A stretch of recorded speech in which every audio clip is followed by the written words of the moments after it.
प्राणाथ कृष्ण, ब्रजवासी कृष्ण, श्रीक्षेत्रवासी कृष्ण, कृष्णस्तु भगवान स्वयं। जे ही कृष्ण से ही भगवान, से ही जगन्नाथ। जगन्नाथ से ही परम ब्रह्म स्वरूप, से ही परमात्मा, से ही श्रीकृष्ण और से ही श्री रामचंद्र। सब अवतारी पुरुष भितर से ही श्रेष्ठ और से ही हेले जे महान। कृष्ण जे समस्त को आकर्षण करती, समस्त हृदय को जे नित्य नियमित भाव में द्रवीभूत कर रखिंट, से ही कृष्ण जे आमर अंतराज्य नित्य भाव में बास करती। जेतबे दिव्य जन्म तांकर अजन्मा पुरुष से, आत्मजनी से, स्वयं जात से, अजात एवं अजायमान से, तेबे तांको सृष्टि रक्षा निमित्त अवतार रूप से बारंबार ए विश्वपक्ष को आसती। यही भली एक आज जो कृष्ण जन्माष्टमी, रोहिणी नक्षत्र, वृष राशि,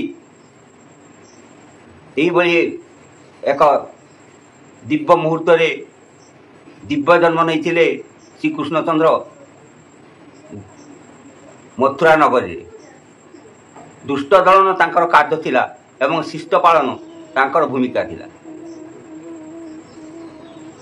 जेतेले संसार मनुष्यर कर्म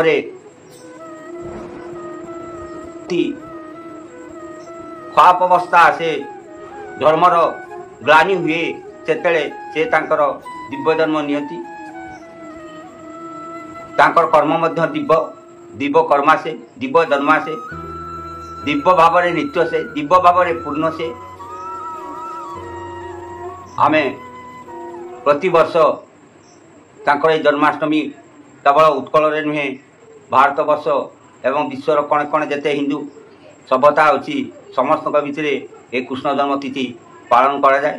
कृष्ण हेले जे लोकालोकेश्वर, से हेले त्रैलोकेश्वर, से हेले विश्वेश्वर, से हेले विश्वतोमुख, से हेले सर्वेश्वर सर्वतोमुख,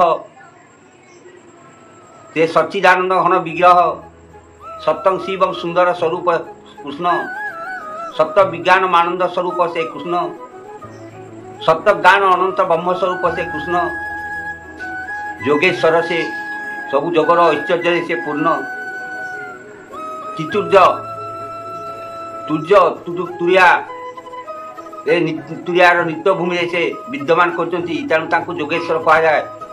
ज्ञानर अपूर्व मूर्ति तांकर, ज्ञानेश्वर से, ज्ञाननाथ से, आत्मज्ञान नित्य पूर्ण से, ब्रह्म ज्ञान स्वरूप से, दिव्य भाव नित्य भावित, महाभावर महाश्चर्य से सर्वदा विद्यमान अच्छी। यज्ञेश्वर से, यज्ञ आधार से, विश्व यज्ञ स्वरूप से, यज्ञ पुरुष से, वेद पुरुष ऋग यजुषा अथर्वाणी स्वरूप से, वेदांत गम्य से हेले वेदांत सिद्ध, वेदांत वेद्य, वेदांत प्रतिपाद्य परमात्मा स्वरूप। भारत वर्षर सबु हिंदू मानक मध्य से सबुठारु श्रेष्ठ आराध्य देवता, कारण से पूर्णावतार कृष्ण सर्वदा पूर्ण स्वरूप से, रस राज से, रस कंद से, अनंत रस से, एक रस से, आनंद रसर नित्यपूत सच्चिदानंद घन विग्रह मूर्ति स्वरूप से, सत्यज्ञान अनंत ब्रह्मरे नित्य विलास तांकर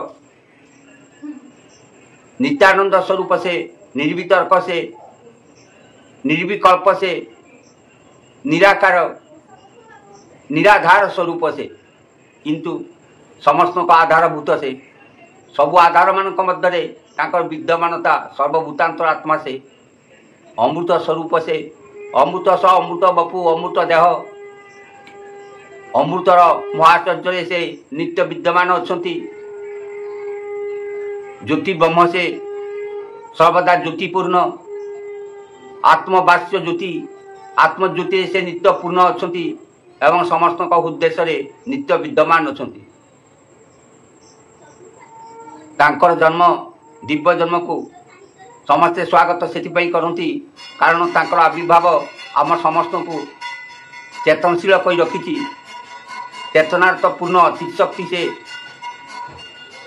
चिदोज्वल से चिदास्तित्व नित्य से चैतन्यर अस्तित्व ताक भितर नित्य एवं पूर्ण चैतन्य बा विशुद्ध चैतन्य स्वरूप से परब्रह्म परमात्मा स्वरूप कृष्ण समस्तंकर अंतराज्य नित्य विद्यमान अछंती। आसंतु आज यही दिव्य पर्व तांकर जन्माष्टमी पर्व आमे तांकर निकट रे शरण नवा तांकर अभय पद को वंदना करवा तांक पाखरे आमर देह प्राण मन बुद्धि चित्त अहंकार समर्पित करवा तांकर शरणागत हवा तांको ऊपर निर्भर करवा तांको ऊपर आमर हृदय सबु आकुति जनइबा तांक पाखरे एवं से आमको तांकर महाकृपा द्वारा आत्मवैश से आमर आत्मा को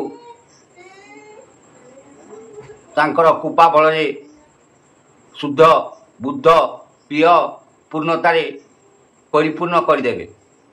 कृष्ण ही ए जगतर श्रेष्ठ से जगन्नाथ जगतर नाथ से जे विश्व पुरुष अंगुष्ठ पुरुष रूप से आमर हृदय कलिकार नित्य दहरारे से नित्य दहरा पुरुष रूप सहस्रदल महापद्म से विराजमान तांकर ज्योतिर्मय परम रूप को देखी ज्ञानी भक्त भक्त भक्त योगी समस्ते तांकर पाद पद्म शरण नियंती एवं तांक निकट महान निकट तांकर आशीर्वाद प्राप्ति सर्वदा व्याकुलित होती।